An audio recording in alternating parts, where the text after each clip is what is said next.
بسم اللہ الرحمن الرحیم۔ السلام علیکم ورحمۃ اللہ وبرکاتہ۔ ہمارے 2 سبق مکمل ہو چکے اللہ کے فضل سے، اللہ کے کرم سے۔ آج جو ہے تیسرا سبق ہے۔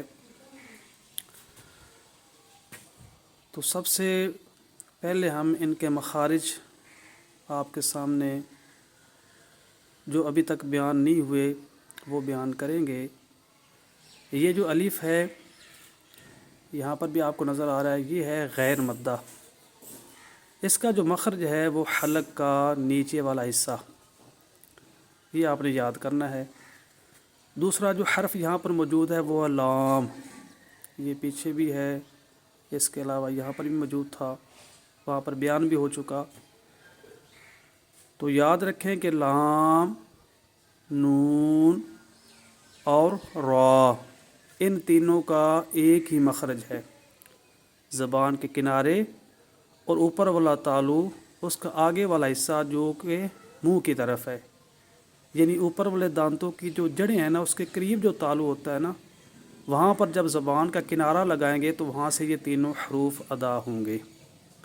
البتہ بعض قراء حضرات نے کچھ فرق کیا ہے کہ اوپر والا جو تالو ہے اس کا آگے والا حصہ جو منہ کی طرف ہے، دانتوں کی جڑوں کی طرف ہے، اس کے 3 حصے کریں۔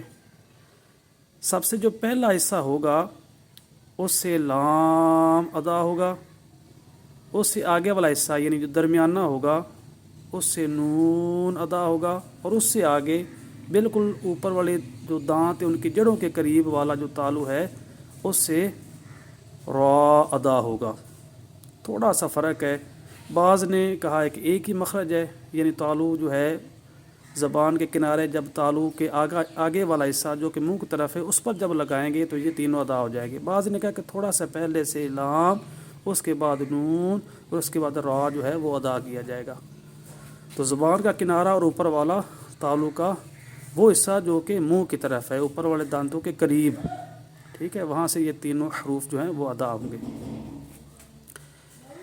اس کے بعد ہا کا مخرج بیان ہو چکا حلق کے درمیان سے۔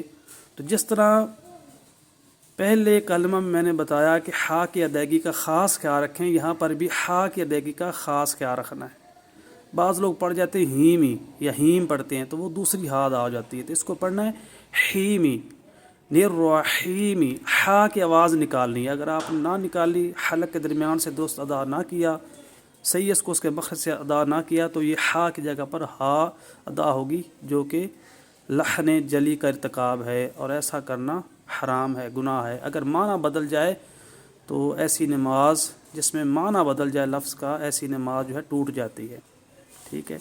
اگر معنی گستاخانہ بن جائے اور اس کا آدمی اعتقاد بھی کرے، اعتقاد بھی رکھے، تو وہ کفر ہو جاتا ہے۔ تو اس سے بچنا ہے، درست پڑھنا ہے۔ ہا ہو تو ہا ہی پڑھیں۔ دیکھیں نا، جب اس ہا کی اور اس ہا کی شکلوں میں فرق ہے، یہ ہا اس کی شکل اور ہے، یہ ہا اس کی شکل اور ہے، ان کے مخارج بھی علیحدہ علیحدہ ہیں، تو ان کی آواز میں بھی ہمیں فرق کرنا چاہیے، ٹھیک ہے۔ تو اس کے علاوہ یہ جو الف نظر آ رہا ہے یہ اصل میں حمزہ تھا، لام تعریف کا، ٹھیک ہے۔ یہ لام تعریف یعنی نکرہ کو معرفہ بنانے کے لیے جو آتا ہے، لام تعریف کے 2 قاعدے ہیں، ایک ہے اظہار قمری اور ایک ہے ادغام شمسی۔ تو یہاں پر بھی ادغام شمسی والا قاعدہ جاری ہوا، جس طرح یہاں پر ادغام شمسی والا قاعدہ جاری تھا، یہاں پر بھی، کیونکہ را کا جو تعلق ہے وہ حروف شمسیہ کے ساتھ ہے۔ حروف شمسیہ میں سے ایک حرف جو ہے وہ را بھی ہے۔ تو جب لام تعریف اس پر داخل ہوگا تو لام نہیں پڑھا جائے گا، بلکہ اس کا اس شمسی حرف میں یعنی را میں ادغام ہو جائے گا اور تشدید آ جائے گی، اور تشدید یہاں اسی لیے لگی ہے کیونکہ یہاں پر ادغام شمسی والا قاعدہ جاری ہوا۔ تو لام تعریف کا جو حمزہ ہوتا ہے وہ وصلی ہوتا ہے، وصل کے وقت گر جاتا ہے، تو لہٰذا یہاں پر بھی حمزہ جو ہے وہ وصلی گر گیا، یہاں پر بھی گر گیا، یہاں پر بھی ادغام شمسی کا قاعدہ ہے اور یہاں پر بھی ادغام شمسی کا قاعدہ ہے، ٹھیک ہے۔ تو یہ پیچھے وصل کی وجہ سے یہ جو حمزہ تھا یہ گر گیا، الف اور لام جو ہے نظر آ رہے ہیں لیکن یہ پڑھنے میں نہیں آئیں گے۔ اس کے علاوہ جس طرح یہاں پر سمجھایا، یہاں پر بھی یہی بات ہے کہ را کو پڑھتے وقت تکرار کی آواز جو ہے پیدا نہیں کرنی، زبان کے جو کنارے ہیں اوپر والے تالو کے ساتھ جما کر رکھنے ہیں، خوب جما کر، ان کو بار بار ہٹا کر نہیں لگانا۔ اگر زبان کے کنارے آپ ہٹائیں گے پھر لگائیں گے را کو ادا کرتے وقت، جتنی مرتبہ آپ ایسا کریں گے اتنی را جو ہے زیادہ پیدا ہوں گی اور زیادہ حروف پیدا ہوں گے، یعنی را بار بار پیدا ہوگی، متعدد را پیدا ہوگی، اور ایسا ناجائز ہے، حرام ہے، ٹھیک ہے۔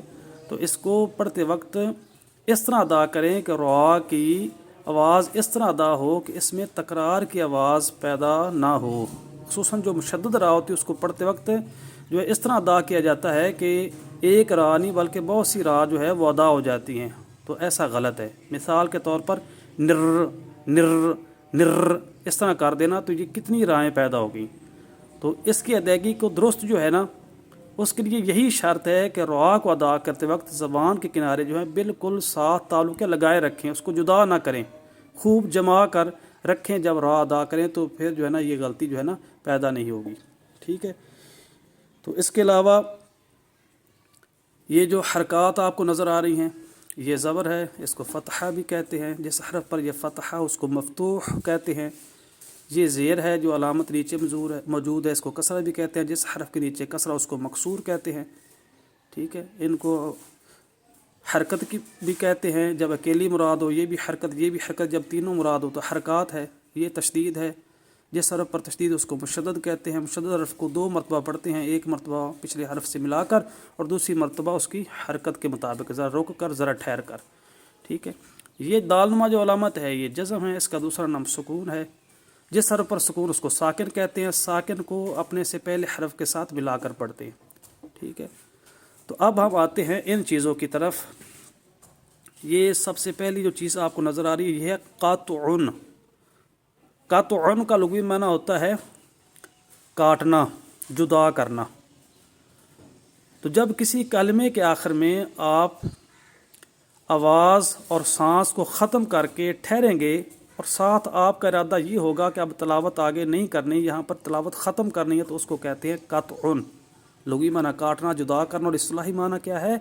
کسی کلمہ کے آخر میں آواز اور سانس ختم کر کے ٹھہرنا، بشرطے کہ نیت یہ ہو کہ اب یہاں پر تلاوت روک دینی ہے، کوئی دنیاوی غرض پوری کرنی ہے یا کام وغیرہ کرنا ہے، اور اس کے بعد جو تلاوت شروع کی جائے گی، تو اس کو کہتے ہیں قطعن۔ قطعن کے آگے 2 اقسام ہیں، ایک ہوتا ہے قطعن اختیاری اور ایک ہوتا ہے قطعن اضطراری۔ جب اپنی مرضی سے، اپنے اختیار سے آپ یہاں پر ٹھہریں گے، آواز بھی ختم کریں گے، سانس بھی ختم کریں گے، اور مقصد یہ ہو کہ اب تلاوت آگے نہیں کرنی، ختم کرنی، اور مرضی یہ ہے کہ بس اب تلاوت اب نہیں کروں گا اور کوئی کام ہے دنیاوی وہ کروں گا، اور پھر جو ہے نا آج یا کل جو ہے بعد میں تلاوت کروں گا، تو یہ جو ہے قطعن اختیاری ہے۔ اور اگر آپ کو کوئی عذر بن گیا، کوئی مجبوری بن گئی، اچانک کوئی ایسی اللہ نہ کرے مصیبت، کوئی پریشانی، دل تو تھا کہ آگے تلاوت کرتا، لیکن اس عذر کی وجہ سے آپ کو یہاں پر تلاوت جو ہے روکنا پڑی، آواز بھی روک دی، ختم کر دی، سانس بھی روک دیا، اور دنیاوی غرض کے لیے آپ نے اب آگے تلاوت نہیں کرنی، اور وہ مجبوری عذر بنا ہے، وہ جو ہے قطعن اضطراری کہلائے گا، ٹھیک ہے۔ دوسری چیز آپ کو نظر آ رہی ہے سکوت۔ سکوت کا جو ہے لغوی معنی وہ ہے خاموشی، یہ اس کا لغوی معنی، اور اصطلاحی معنی ہے کہ جب کسی کلمہ کے آخر میں آواز اور سانس دونوں کو ختم کر کے ٹھہرا جائے، بشرطے کہ نیت یہ ہو کہ کوئی دینی غرض پوری کرنی ہے۔ یعنی مثال کے طور پر کوئی تجویدی قانون آپ نے دیکھنا ہے، یا کسی سے پوچھنا ہے، یا ترجمہ آپ کو نہیں آ رہا، آپ نے دیکھنا ہے، کوئی دینی ہو غرض، مسئلہ ہو جو آپ نے حل کرنا، اور اس کے بعد آپ کی نیت ہو جیسے ہی میں یہ چیز یا قانون پوچھ لوں گا یا یاد کر لوں گا یا دیکھ لوں گا ترجمہ وغیرہ، یا جو بھی یہاں پر چیز میں نے کرنی ہے، وقف کرنا ہے یا قطعن کرنا ہے، یا جو چیز بھی ہے اس کی تعریف سمجھ نہیں آ رہی، یہ دینی غرض ہے، مسئلہ ہے، وہ حل کر کے تو پھر میں تلاوت کروں گا، تلاوت آگے کرنی ہو، یہ دینی غرض پوری کرنے کے بعد، کوئی قانون تجویدی دیکھنے کے بعد یا ترجمہ دیکھنے کے بعد یا کوئی صرفی نحوی قانون دیکھنے کے بعد تلاوت آگے کرنے کا ارادہ ہو، لیکن یہ دینی غرض پوری کرنے کے لیے جو آپ ٹھہرے ہیں، خاموشی اختیار کی، اس کو کہیں گے سکوت۔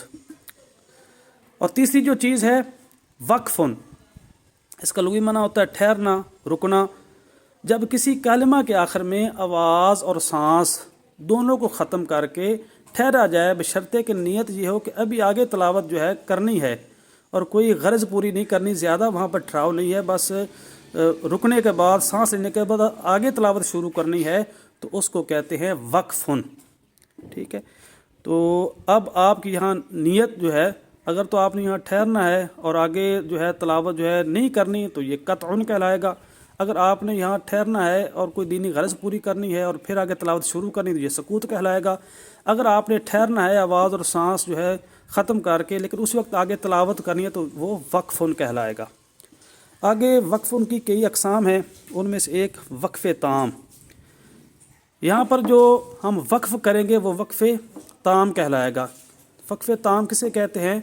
جس کلمے پر وقف کیا جا رہا ہو اس کلمے کا آگے والے کلمے سے نہ لفظی تعلق ہو نہ معنوی تعلق ہو۔ اگر معنی بھی آگے تعلق نہ رکھے، لفظ بھی آگے تعلق نہ رکھے، جو مضمون پیچھے شروع ہوا تھا وہ وہاں پر ختم ہو جائے، آگے نیا مضمون شروع ہونا ہو، تو اس وقف کو وقف تام کہیں گے۔ تو یہ تسمیہ جو ہے اس کا علیحدہ ایک مضمون ہے، آگے جو ہے سورۃ الفاتحہ کا علیحدہ ایک مضمون ہے، تو یہاں پر نہ آگے لفظی تعلق ہے نہ معنوی تعلق ہے، لہٰذا یہاں پر جو وقف کیا جائے گا اس کو وقف تام کہیں گے۔ آگے جو چیز ہے وہ ہے وقف بالاسکان۔ وقف بالاسکان، تو اسکان جو کہتے ہیں وہ ہے ساکن کرنا، پہلے جس جگہ سکون نہ ہو وہاں سکون دینا، پہلے جس جگہ جزم نہ ہو وہاں جزم دینا، یہ اس کا معنی ہے۔ اور وقف اس کی تعریف آپ سماعت کر ہی چکے ہیں، ٹھہرنا، رکنا، یہ لغوی معنی ہے، اور تعریف ہے کسی کلمہ کے آخر میں آواز اور سانس کو روک کر ٹھہرنا، بشرطے کہ نیت یہ ہو کہ اسی وقت آگے جو ہے پڑھنا ہے۔